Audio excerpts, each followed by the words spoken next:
ఏ రకంగా పాటుపడ్డామా అనేది కూడా మీరు మాకు చెప్పలేదు.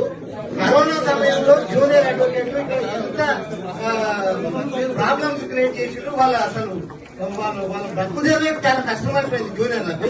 అప్పుడు ఎవ్వరూ కూడా ఏ రకమైనటువంటి సహాయం చేయలేదు.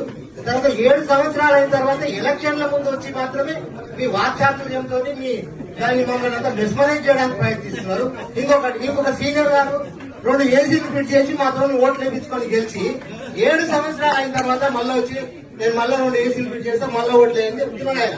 ఇది ఎంతవరకు సంబంధించారు? ఇంకొకటి నా అభిప్రాయం ఏంటంటే మా బార్ కౌన్సిల్ గారు కూడా ప్రెసిడెంట్ గారు కూడా చెప్తున్నది ఏంటంటే పాత వాళ్లకు దయచేసి న్యాయవాద మిత్రులు ఎవరు కూడా ఓటు వేయొద్దండి, కొత్త వారికి మాత్రమే వేయండి. అందులో కూడా మన సంక్షేమానికి ఎవరైతే పాటుపడతారో గుర్తించి వాళ్ళకే ఓట్లు వేయండి. వీళ్ళంతా ఏం లేదండి. ఇప్పుడు ఆయన అన్నాడు ఫండ్స్ ఏం మిస్యూజ్ కాలేదు అన్నాడు. మరి మీరు బ్యాలెన్స్ షీట్ ఏర్పాటు చేసి 2-3 నెలలకు ఒకసారి మీ అకౌంట్ బ్యాలెన్స్ షీట్ చేసి మా బార్ అసోసియేషన్ పంపిట్రా. మీ అకౌంటబిలిటీ ఏంది అసలు?